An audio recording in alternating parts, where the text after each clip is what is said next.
اب یہ نوٹ کر لیجئے، ہدایت و ضلالت اس دنیا میں جو مختلف حالتیں انسان پر طاری ہوتی ہیں، یا نعمتوں کی بارش ہو رہی ہے، یا تنگی ہے، فقر ہے، احتیاج ہے، دنیاوی حیثیت ہے، وجاہت ہے، یا دنیا میں گمنامی ہے، کسنوی پرست کے بھیا کس تھی، کوئی آپ کا حال ہی نہیں پوچھ رہا کہ تم ہو کون، تمہارے منہ میں کتنے دانت ہیں، یا یہ کہ دنیا میں اقتدار کی کسی مسند پر انسان بیٹھا ہے، یا یہ کہ کوئی اس کے ہاتھ میں اختیار نہیں۔ یہ تمام جو حالات انسان پر طاری ہوتے ہیں، ان کے جواب میں جو طرز عمل فکری اعتبار سے اور عملاً انسان اختیار کرتا ہے، اس کے 4 درجے ہیں۔ پہلا درجہ ہے انتہائی گمراہی، ضل ضلالا بعیدا۔ وہ کیا ہے؟ اگر عزت ہوئی، نعمتیں ملی، فلاں دیوی یا دیوتا کی نگاہ کرم ہے، اس کی کرپا سے یہ ہو گیا، اور اگر کوئی تکلیف آ گئی، مصیبت آ گئی، معلوم ہوتا ہے کہ فلاں دیوی یا دیوتا ہم سے ناراض ہو گیا، یہ کالی دیوی کی طرف سے کوئی مصیبت آ گئی ہے، یا یہ کہ یہ لکشمی دیوی کی نگاہ کرم ہے کہ ہمیں دولت مل گئی ہے۔ یہ تو ہے شرک۔ شرک ہونے کے اعتبار سے یہ ہے ضل ضلالا بعیدا، انتہائی پستی۔ اس پستی سے اوپر آئیں گے تو توحید کی پہلی منزل ہے۔ عزت دی اللہ نے دی، اگر کوئی تنگی آ گئی، فقر، تکلیف، کوئی ذلت، رسوائی، یہ بھی اللہ کی طرف سے۔ ایک اعتبار سے تو انسان ہدایت پر آ گیا، بڑی گہرائی تھی اس گندگی کی اور اس خباثت کی جو شرک جس کا نام ہے، اس سے انسان نکل آیا، نجاست سے۔ توحید تو ہے، لیکن ابھی اس میں اس کی گمراہی کا ایک ایلیمنٹ شامل ہے، اور یہ گمراہی سے جب تک آگے نہیں آئے گا، اوپر نہیں ابھرے گا، اس کا طرز عمل کیا ہوگا کہ ذرا کچھ مل گیا، عزت مل گئی، پھولے نہیں سما رہے، اب زمین پر قدم نہیں ٹک رہے، گردن اکڑ رہی، کہیں محرومی ہو گئی، کوئی تکلیف آ گئی، کوئی مشقت، فقر آ گیا، اب بجھ کر رہ گئے۔ ان دونوں کیفیات میں انسان کا پینڈولم جو ہے وہ ایکسٹریم کو جائے گا۔ یہ کب ہوگا؟ جبکہ انسان یہ سمجھتا ہے کہ اس دنیا میں جو دولت مل گئی یا عزت مل گئی تو یہ گویا کہ بڑی کوئی قابل فخر شے ہے، اور اگر یہاں پر کوئی تکلیف آ گئی، کوئی مصیبت آ گئی، فقر و فاقہ آ گیا تو یہ گویا کہ بہت ہی اہانت آمیز شے ہے۔ اگر یہ انسان سمجھے گا تو طرز عمل وہ نکلے گا نتیجے کے طور پر جو میں بیان کر چکا ہوں، یہ گمراہی ہے۔ اس گمراہی سے نکلیں گے تو آپ کس مقام پر آئے؟ دوسری منزل ہدایت کی کیا ہے؟ نہ یہ عزت ہے نہ یہ ذلت ہے، دونوں حیثیتیں برابر ہیں کہ یہ امتحان ہے۔ اسی لیے ان دونوں آیتوں میں ایک لفظ قدر مشترک ہے، اذا مبتلاہ، فاما الانسان اذا مبتلاہ ربہ فاکرمہ ونعمہ۔ یہ بھی ایک ابتلا ہے، آزما رہا ہے اللہ، کبھی وہ دے کر آزماتا ہے، کبھی چھین کر آزماتا ہے، کبھی فقر و فاقہ سے آزماتا ہے، کبھی وہ کثرت دولت اور کثرت مال سے آزماتا ہے، کبھی وہ صحت دے کر آزماتا ہے کہ یہ قوت اور توانائی اور صحت جو میں نے دی ہے یہ اس میں کیا کرتا ہے، کبھی وہ مرض کے ذریعے سے آزماتا ہے کہ صبر کرتا ہے کہ نہیں کرتا۔ ہمارے لیے شکوہ اور شکایت تو اس کی زبان پر نہیں آ جاتی، نالا اور شیون تو نہیں آ جاتا، تکلیف جھیلتا ہے کہ نہیں جھیلتا، اس میں تحمل ہے کہ نہیں ہے، تو صبر کرتا ہے یا شکر کرتا ہے۔ یہ دونوں کیفیات در حقیقت اس اعتبار سے مساوی ہے، یہ بھی امتحان، یہ بھی امتحان۔ یہ حقیقت جب سامنے ہوگی، اب وہ پینڈولم جو ہے وہ بہت کم ہو جائے گا، یعنی انسان میں طبعی طور پر تو ایک اثر ہوتا ہے غیر اختیاری، کسی چیونٹی نے کاٹا آپ کے پاؤں پر، آپ اپنا پاؤں ہٹا لیں گے، اس میں کوئی ارادہ نہیں، یہ ریفلیکس ایکشن ہے، غیر اختیاری فعل۔ اس حد تک تو انسان ضرور متاثر ہوتا ہے، اس سے تو کوئی انسان جو ہے وہ بلند تر نہیں ہو سکتا۔ حضرت ابراہیم رضی اللہ تعالیٰ عنہ، حضور کے وہ نومولود فرزند، انتقال جب ہو رہا تھا، آپ کی آنکھوں میں آنسو آ گئے۔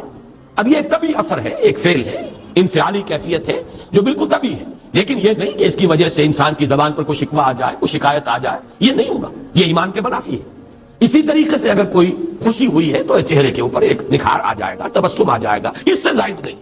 اس حد تک تو یوں سمجھیے کہ انسان کا طبعی تقاضا ہے۔ اس سے زیادہ یہ پینڈولم اگر سوئنگ کر رہا ہے تو گویا کہ اس حقیقت سے انسان محجوب ہے کہ یہ بھی امتحان ہے، یہ بھی امتحان ہے، جو ہم سورہ حدید میں پڑھ چکے ہیں۔ ما اصاب من مصیبت فی الارض ولا فی انفسکم الا فی کتاب من قبل ان نبراها ان ذلک علی اللہ یسیر لکی لا تعصوا علی ما فاتکم ولا تفرحوا بما آتاکم۔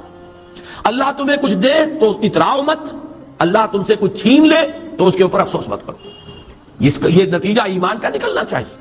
اگر تمہیں ایمان ہے اللہ پر، اگر تمہیں یقین ہے کہ جو کچھ ہوا ہے اللہ کے اذن کے بغیر نہیں ہوا، اگر تمہیں یقین ہے کہ اللہ نے جو میرے لیے طے کیا ہے اس میں میرے لیے خیر ہی ہے، چاہے فی الحال فی الوقت فوری طور پر مجھے ناگوار محسوس ہو رہی ہے بات، لیکن یقیناً میرے لیے اس میں خیر ہے میرے رب کی طرف سے، کہ ہر چساقی ماریخ عین الطاف است۔ ہم تو شارٹ سائٹڈ ہیں، ہم دیکھ نہیں سکتے کسی شے کو، ہم اس کے ظاہر کو دیکھ کر گھبرا اٹھتے ہیں کہ یہ تو تکلیف آ گئی، کیا پتا اسی کے پردے میں اللہ کی رحمت آ رہی ہے۔ میں نے وہ رئیس امروہوی کے اشعار آپ کو کئی دفعہ سنائے ہیں۔ وہ وقت آیا کہ ہم کو قدرت ہماری سعی و عمل کا پھل دے، بتا رہی ہے یہ ظلمت شب کہ صبح نزدیک آ رہی ہے۔ ابھی ہے کچھ امتحان باقی، فلاکتوں کے نشان باقی، قدم نہ پیچھے ہٹے کہ قسمت ابھی ہمیں آزما رہی ہے۔ رئیس اہل نظر سے کہہ دو کہ آزمائش سے جی نہ ہارے، جسے سمجھتے ہو آزمائش وہی تو بگڑی بنا رہی ہے۔ اسی آزمائش سے تو بگڑی بنے گی، اسی سے تو تمہارا خیر جو ہے اجاگر ہوگا، سامنے آئے گا، پتہ چلے گا who's who, what is what۔ ابو بکر میں کتنا یقین اور ایمان تھا، یہ کیسے معلوم ہوگا؟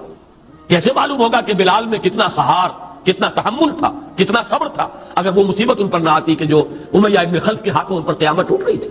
تو یہ ساری چیزیں جو ہے ما اصاب من مصیبت فی الارض ولا فی انفسکم الا فی کتاب من قبل ان نبرأ ان ذلک علی اللہ یسیر لکی لا تأسوا علی ما فاتکم ولا تفرحوا بما آتاکم واللہ لا یحب کل مختال فخور۔ اگر اس حقیقت سے محجوب ہو جاؤ گے تو پھر اختیال اور فخر اور گھمنڈ پیدا ہو جائے گا تمہارے اندر، یا دوسری طرف مایوسی، کمر ہمت ٹوٹ کر رہ جائے گی، خودکشی کرنے کو انسان آمادہ ہو جاتا ہے، ذرا کوئی ناکامی دنیا میں آ گئی، کوئی تکلیف آ گئی۔ یہ ہے در حقیقت تیسری منزل، ہدایت کی دوسری سیڑھی۔ پہلا کیا تھا؟ نہایت ضل ضلالا بعیدا، کوئی خیر مل گیا تو کسی دیوی کی نگاہ کرم، کوئی تکلیف آ گئی تو کسی دیوتا کی ناراضی، یہ تو ہے ضل ضلالا بعیدا۔ اس سے اوپر آئے، یہ پہلی سیڑھی ہدایت کی ہے۔ عزت ہے تو اللہ کی طرف سے، اور اگر کوئی ذلت ہے، تنگی ہے تو اللہ کی طرف سے، یہ ہدایت کا آغاز ہو گیا، یہ توحید کی بنیادی منزل ہے۔ اس سے اگلی منزل، یہاں کی ذلت ذلت نہیں، یہاں کی عزت عزت نہیں۔ ذالک یوم التغابن، ہار اور جیت کے فیصلے کا دن تو قیامت کا دن ہے۔ وہاں معلوم ہوگا جس کو اسروں عزت ملی وہ عزت والا ہے، جو اسروں ذلیل ہو گیا وہ ذلت والا ہے۔ یہ تو امتحان ہے، دار الامتحان ہے۔ خلق الموت والحیات لیبلوکم ایکم احسن عملا، یہ تو دار الامتحان ہے۔ امتحان ہونے کے ناطے دونوں برابر ہیں۔ اس سے اوپر ہے ایک چوتھی منزل، ہدایت کی تیسری منزل۔ وہ کیا ہے؟ عام طور پر انسان یہ سمجھتا ہے کہ یہ جو آزمائش ہے تنگی کی اور فقر و فاقہ کی، یہ سختر آزمائش ہے، اور نعمتوں کی بارش ہو تو یہ آسان آزمائش ہے۔ یہ بھی ابھی گمراہی کا ایک پرت جو ہے اس کی باقی ہے۔ ابھی ہدایت کا جو کامل جو ہوگا انکشاف، وہ کب ہوگا؟ جب انسان اس حقیقت کو جان لے کہ جہاں وسعت ہو، جہاں کثرت ہو، وہ زیادہ بڑا امتحان ہے، سخت امتحان ہے، بجائے اس کے کہ اگر قلت ہے، کمی ہے، یہ کم تر امتحان ہے، یہ کم بھاری امتحان ہے۔ کیوں؟ کہ اگر آپ کے پاس کثرت ہے، آپ کے اندر غفلت پیدا ہو جائے گی، کثرت کا لازمی نتیجہ غفلت ہے، اور اگر قلت ہے، بمشکل گزارا ہو رہا ہے، تو اللہ یاد رہے گا، راتوں کو گڑ گڑائیں گے۔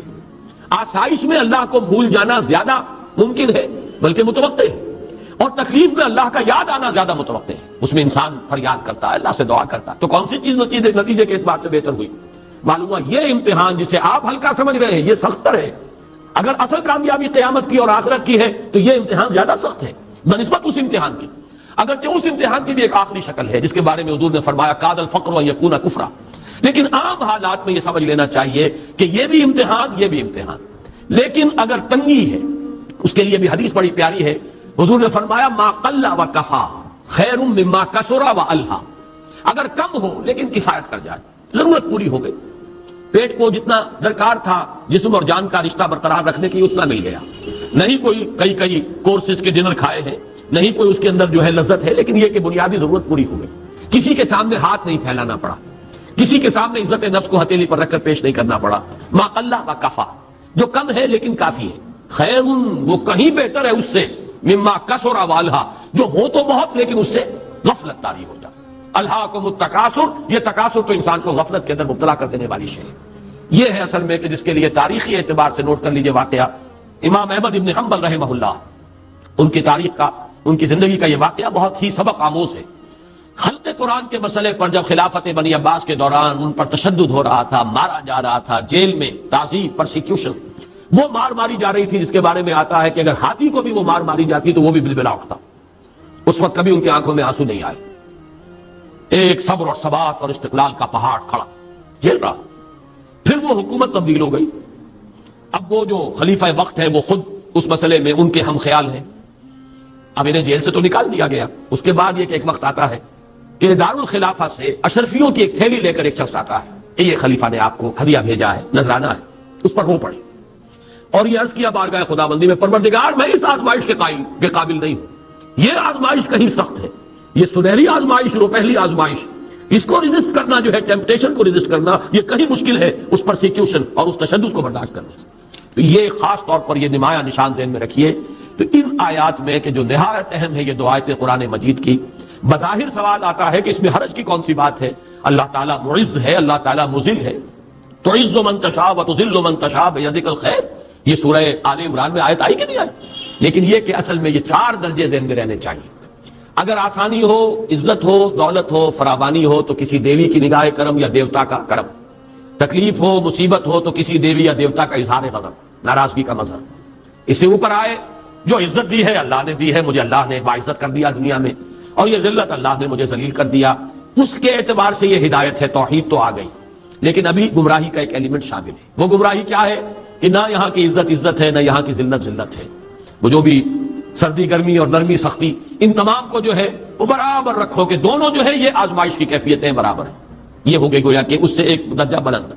ابھی اگر ذہن میں آپ کے یہ ہے کہ یہ فراوانی اور دنیا میں نعمتوں کی بارش اگر ہو رہی ہو تو اس کو سمجھنا کہ یہ ہلکی آزمائش ہے، اور اگر فقر و فاقہ ہو، تنگی ہو، گمنامی ہو، اور دنیا کے میں کوئی حیثیت اور اہمیت حاصل نہ ہو تو یہ گویا کہ زیادہ سخت امتحان ہے. تو ابھی گویا کہ گمراہی کا ایک ایلیمنٹ موجود ہے. حقیقت منکشف ہوگی جبکہ یہ بات واضح ہو جائے کہ یہ امتحان جو ہے نعمتوں والا امتحان یہ سخت تر ہے، اور فقر اور احتیاج والا امتحان یہ نسبتاً آسان ہے. اس میں اللہ کی طرف رجوع کی توقع زیادہ ہے، اس میں غفلت کا اندیشہ زیادہ ہے.